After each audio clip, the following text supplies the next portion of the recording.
혈액이 전신의 말초혈관을 타고 흐르면서 온몸에 열이 훅 오르고 땀이 나죠. 노인정에 가면 그런 편말이 없습니다. 뛰어다니는 사람이 없으니까요. 안녕하세요. 김순열입니다. 날씨가 추워지면서 혈액순환에 대한 관심이 높아지고 있는데요. 기온이 내려가면 혈관이 수축하기 때문에 혈액순환이 나빠집니다. 그래서 손끝 발끝이 저리거나 통증이 심해지고 추위를 많이 타시는 분들은 아주 괴롭게 되죠. 추위를 이기려고 수면 양말도 겹겹이 신고 내복에 두꺼운 털옷까지 몸이 둔해질 정도로 껴입게 됩니다. 사람이 추위를 타고 더위를 타는 이유가 뭘까요? 그것은 사람이 항온동물이기 때문입니다. 사람은 36.5도라고 하는 체온을 유지해야 살 수 있는데요. 왜 꼭 36.5도를 유지해야 되죠? 그건 저도 잘 모릅니다. 다른 분께 물어보셔요. 저 위쪽이나 저 아래쪽에 말이죠. 하여튼 36.5도라는 체온을 유지하기 위해서 사람은 항상 에너지를 만들어야 합니다. 여름에 기온이 상승하면 우리 몸의 체온도 상승하죠. 그래서 우리 몸은 올라간 체온을 36.5도에 맞추기 위해서 땀을 내게 되고 땀이 증발하면서 체온을 내려줍니다. 그래서 땀이 나면 시원해지는 거죠. 반대로 날씨가 추운데 땀이 나면 어떻게 되죠? 오한이 들게 됩니다. 몸이 추워지죠. 땀이 증발하면서 체온을 빼앗아 가기 때문입니다. 이번에는 겨울 이야기를 해볼까요? 날씨가 추워지면 어떻게 되죠? 피부가 수축을 하잖아요. 땀샘도 다치고 말초혈관도 다칩니다.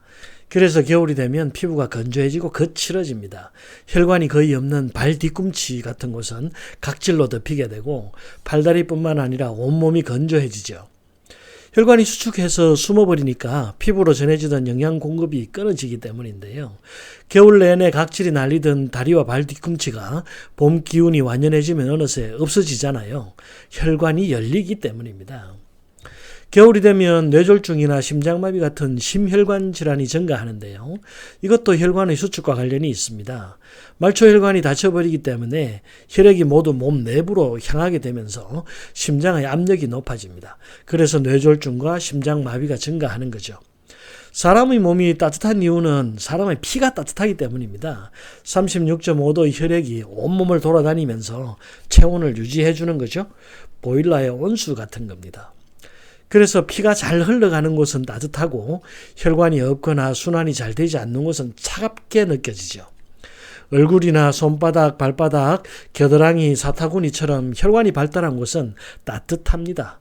하지만 혈관이 거의 없는 무릎이나 허벅지, 복부 같은 곳을 만지면 차갑죠. 하지만 허벅지나 팔뚝을 세게 때리면 빨갛게 변하면서 열이 훅 끝나죠. 피가 모이기 때문입니다. 자극이 강하게 오거나 상처가 나면 혈액이 모이죠. 뭔가 손상이 난 것을 복구하려고 피가 모이는 겁니다. 감기에 걸리거나 장염이 생겨도 열이 나죠. 감기 바이러스와 장염 세균을 제거하기 위해서 백혈구가 모이는데 이때 백혈구를 실어 나르기 위해서 피가 감염된 부분으로 모여들게 됩니다. 그래서 그 부분이 붉어지고 열이 나는 거죠. 그렇습니다. 이 피가 모인 곳은 붉어지고 열이 납니다. 피가 없는 곳은 색이 옅어지고 차가워지죠. 안면 홍조로 얼굴이 붉어진 사람은 얼굴에 피가 모인 것이고 빈혈로 고생하는 분들은 얼굴이 창백해지죠. 피가 부족하기 때문입니다. 사실 사람은 조금 몸이 더운 사람이 더 건강합니다. 에너지를 잘 만들고 있다는 말이죠.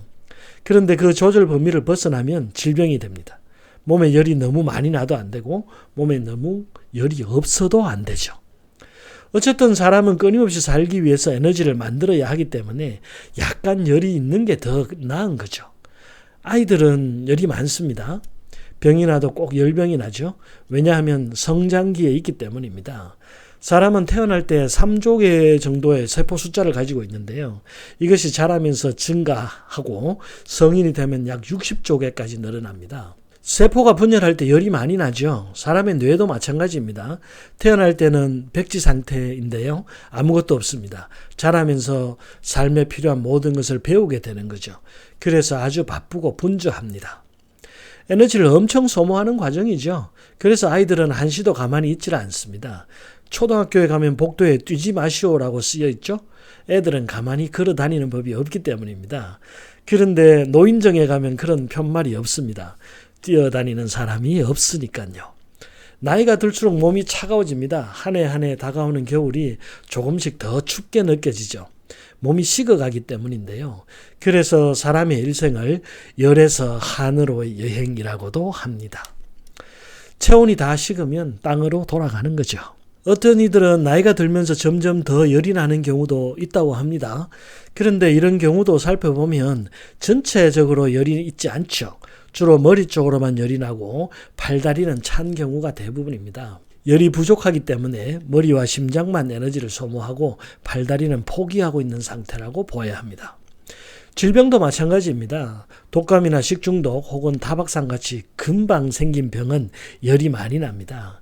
세균이나 바이러스가 막 퍼지면 그것을 제거하기 위해서 면역세포가 끝도 없이 분열하고 독을 막 뿜어내죠. 손상된 조직을 복구하기 위해서 엄청난 양의 피가 모이고 영양분과 에너지를 소모하는 거죠. 그래서 심하게 아프면 열이 납니다. 그래서 열이 나지 않는 질병은 그리 심각하게 나빠지는 경우가 드물죠.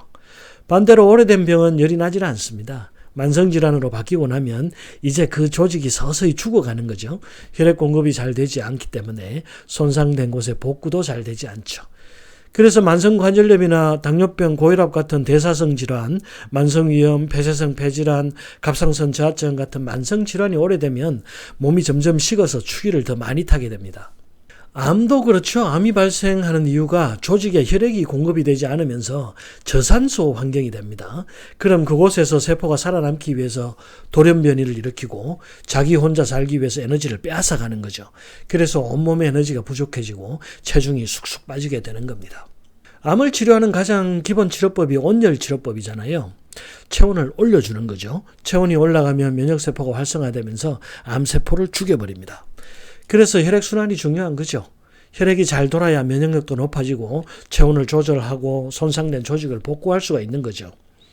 혈액이 잘 돌려면 심장이 튼튼해야 합니다. 심장이 피를 뿜어서 전신으로 보내야 하기 때문이죠. 그런데 전신으로 뿜어져 나온 혈액은 심장의 힘으로 다시 돌아가지는 못합니다.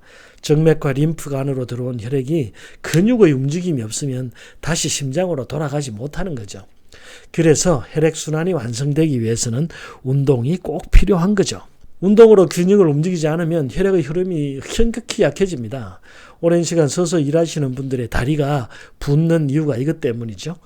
또 말초혈관이 튼튼해야 몸이 따뜻해집니다. 혈액순환이 약한 사람들은 날씨가 추워지면 말초혈관이 닫혀버리는 것처럼 평소에도 말초혈관이 닫혀 있습니다. 그래서 혈액이 손끝, 발끝까지 가지 못해서 손가락, 발가락이 저리고 통증이 생기는 거죠. 에너지가 풍부한 사람은 날씨가 아무리 추워도 말초혈관이 모두 닫히지는 않습니다. 그래서 추위를 이겨낼 수 있는 거죠. 건장한 젊은 아이들 보면 겨울에도 반팔 입고 다니잖아요. 오늘은 말초혈관을 튼튼하게 하고 확장시켜서 손끝, 발끝으로 혈액을 공급하고 면역력을 높여주는 가루에 대해서 한번 말씀드려 보려고 합니다. 제가 말씀드릴 가루는 바로 솔잎인데요. 소나무 잎이죠. 솔잎에는 다량의 비타민C와 비타민 A, B, K 등이 풍부하게 들어있습니다. 또 솔잎에는 휘톤치드가 풍부하게 들어있는데요.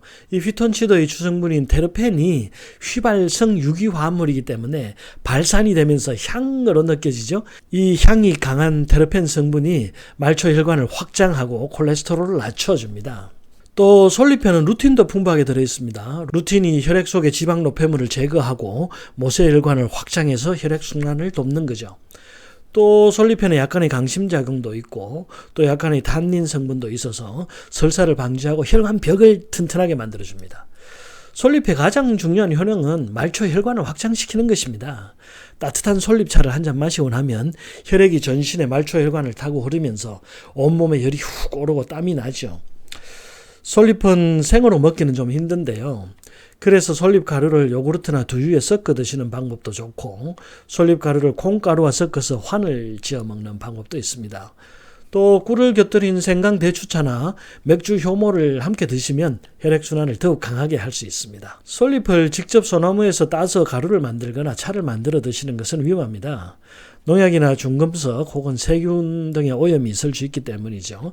그래서 꼭 잘 가공된 제품을 구입해 드시기를 권합니다. 인터넷 검색해 보시면 여러 가지 제품 고를 수 있으니까요.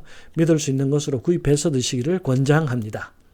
솔잎가루 드시고 혈액순환 장애, 냉증, 손끝 발끝 저림, 통증 모두 날려버리시기를 기원드립니다.